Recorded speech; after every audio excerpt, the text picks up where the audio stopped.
नमस्कार, आप सभी का स्वागत है मेरे channel the mirror of truth पे। और आज हम बात करेंगे लिस्मेनियासिस के बारे में।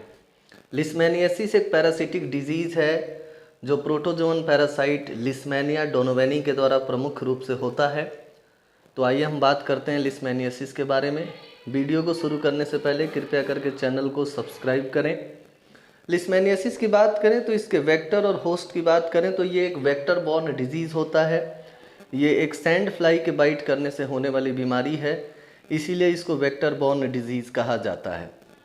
लिस्मेनिया एक जीनस है ट्रिप्नोसोमेटॉइड प्रोटोजोआ का, जिससे एक वेक्टर बॉर्न पैरासिटिक डिजीज़ होती है जिसको हम लिस्मेनियासिस कहते हैं।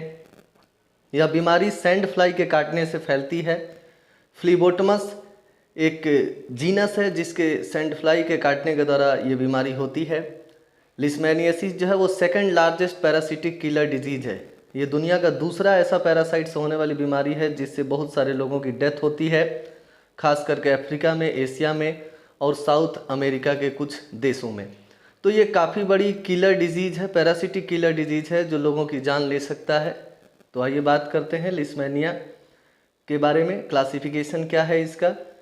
जो लिस्मेनिया, इसका किंगडम प्रोटिस्टा होता है, सम किंगडम सार्कोमेस्टिगोफोरा होता है, फाइलम प्रोटोजोआ है, सब फाइलम मेस्टिगोफोरा है, क्लास जूमेस्टिगोफोरा है, ऑर्डर काइनेटोप्लास्टिडा है, जीनस इसका लिस्मेनिया और स्पीसीज डोनोवेनी, ट्रॉपिका, मैक्सिकेना और ब्राजिलेंसिस। ये अलग अलग स्पीसीज लिस्मेनिया के होते हैं जो अलग अलग प्रकार के लिस्मेनियासिस को कॉज करते हैं। महत्वपूर्ण स्पीसीज के बारे में बात करें तो सबसे ज़्यादा लिस्मेनिया डोनोवेनी का इन्फेक्शन होता है।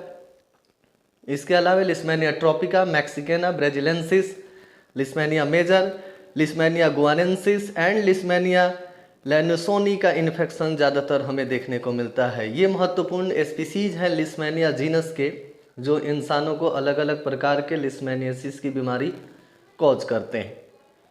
हैबिटाट की बात करें तो लिस्मेनिया डोनोवेनी महत्वपूर्ण रूप से हमारे शरीर के विसरल ऑर्गन्स में होता है और इसके दो रूप होते हैं, प्रोमेस्टिगोट और एमेस्टिगोट फॉर्म। प्रोमेस्टिगोट फॉर्म सैंड फ्लाई के अंदर और आर्टिफिशियल कल्चर के अंदर लैब में दिखाई देता है, और एमेस्टिगोट फॉर्म जो है वो इंसानों के रेटिकुलो इंडोथीलियल सेल्स में दिखाई देता है, जैसे कि स्प्लीन के अंदर, बोन मैरो के अंदर, लिवर सेल्स के अंदर, इंटेस्टाइनल म्यूकोसा के अंदर और मिजेंट्रिक लिम्फ नोड के अंदर दिखाई दे सकता है।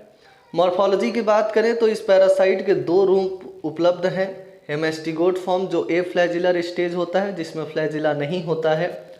दूसरा रूप होता है प्रोमेस्टिगोट फॉर्म जो फ्लैजिलर स्टेज होता है, यहाँ पे सिंगल फ्लैजिला पाया जाता है। तो ये प्रमुख रूप से दो अवस्थाएं हैं, एमेस्टिगोट और प्रोमेस्टिगोट। और हम बार बार बात कर रहे हैं कि प्रोमेस्टिगोट जो है वो सैंड फ्लाई के अंदर और आर्टिफिशियल कल्चर में, जबकि एमेस्टिगोट ह्यूमन के अंदर दिखाई देता है। एमेस्टिगोट प्रोमेस्टिगोट में कुछ अंतर होते हैं। एमेस्टिगोट के पास फ्लैजिला नहीं होता है, प्रोमेस्टिगोट के पास फ्लैजिला होता है। एमेस्टिगोट वर्टिब्रेट के अंदर होता है जबकि प्रोमेस्टिगोट सैंड फ्लाई के अंदर होता है। एमेस्टिगोट डिवाइड होता है बाइनरी फिजन के द्वारा 37 डिग्री सेल्सियस पे, जबकि प्रोमेस्टिगोट डिवाइड होता है बाइनरी फिजन के द्वारा 27 डिग्री सेल्सियस पे। एमेस्टिगोट की बात करें तो इसका शेप राउंड और ओवल होता है और 2 से 4 माइक्रोमीटर लंबा होता है, जबकि प्रोमेस्टिगोट जो है वो स्पिंडल शेप का और 15 से 20 माइक्रोमीटर लेंथ और 1 to 2 माइक्रोमीटर इसका विड्थ होता है। एमेस्टिगोट का न्यूक्लियस जो है वो थोड़ा बड़ा होता है और सेंट्रल पार्ट में पाया जाता है, वहीं प्रोमेस्टिगोट का न्यूक्लियस जो है वो छोटा होता है and situated in the middle of the cell, cell के बीच में होता है, along with the side of cell wall, किसी एक किनारे पे हो सकता है। लिस्मेनिया डोनोवेनी की लाइफ साइकिल की बात करें तो दो अवस्थाएं होती हैं, एक ह्यूमन में और एक सैंड फ्लाई के अंदर। इंसानों के अंदर प्रोमेस्टिगोट एंटर करता है, जब भी कोई सैंड फ्लाई बाइट करती है तो प्रोमेस्टिगोट आता है ब्लड के अंदर और वो फैगोसाइटिक सेल्स के द्वारा इनगल्फ कर लिया जाता है मैक्रोफेज या न्यूट्रोफिल के अंदर, जहाँ पे वो प्रोमेस्टिगोट एंटर करके एमेस्टिगोट में बदल जाता है और फिर वो एमेस्टिगोट अपनी संख्या को बाइनरी फिजन के द्वारा बढ़ाता है और एक सेल को रप्चर करके बाहर निकल के नए सेल्स को टारगेट करता है। इस तरीके से ये लाइफ साइकिल इंसानों में होती है और जब कोई सैंड फ्लाई इसको रिसीव करती है तो एमेस्टिगोट फॉर्म आता है जो उसके शरीर में प्रोमेस्टिगोट में कन्वर्ट हो जाता है। ट्रांसमिशन की बात करें तो यह बीमारी प्रमुख रूप से फ्लीबोटमस आर्जेंटिपस नाम के सैंड फ्लाई के काटने से होता है।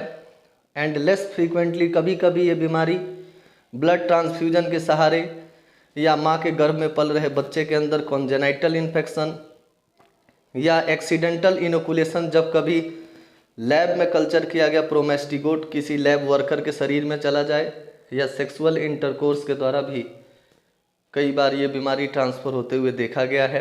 मेल्स आर अफेक्टेड मोर, ये बीमारी ज़्यादातर पुरुषों में होती है कंपेयर देन महिलाएं। And due to increase exposure to sand fly, क्योंकि ज़्यादातर एक्सपोजर मैन का होता है।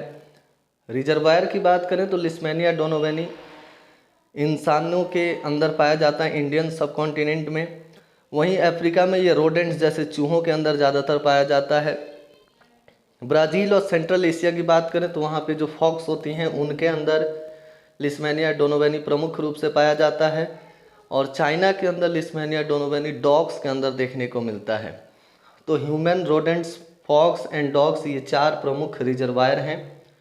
वेक्टर की बात करें तो ये बीमारी प्रमुख रूप से फ्लीबोटमस आर्जेंटिपिस नाम के सैंड फ्लाई के बाइट करने से होती है, जो एक ब्लड सकिंग सैंड फ्लाई है। इसके अलावे लिड्जोमिया नाम का सैंड फ्लाई भी इस डिजीज़ को ट्रांसमिट कर सकता है। इसके लक्षणों की बात करें तो इस बीमारी के कारण तेज़ बुखार होता है, स्प्लीन में इनलार्जमेंट हो जाता है, लिम्फ नोड में इन्फेक्शन और इनलार्जमेंट देखने को मिलता है, स्किन डार्क होने लगता है, काला होने लगता है, इसीलिए इस बीमारी को काला अजार या ब्लैक फीवर भी कहा जाता है। कुछ और भी इसकी कॉम्प्लिकेशंस है। पेशेंट में निमोनिया, टीबी, डाइसेंट्री या ह्यूमरेज होने लगता है। प्रोग्नोसिस की बात करें तो अगर शुरुआत से इसका ट्रीटमेंट शुरू हो जाए तो 90% बीमारियां ठीक हो जाती हैं, और अगर इसका इलाज सही समय पर ना हो तो 2 सालों के अंदर पेशेंट की डेथ भी देखने को मिल सकती है।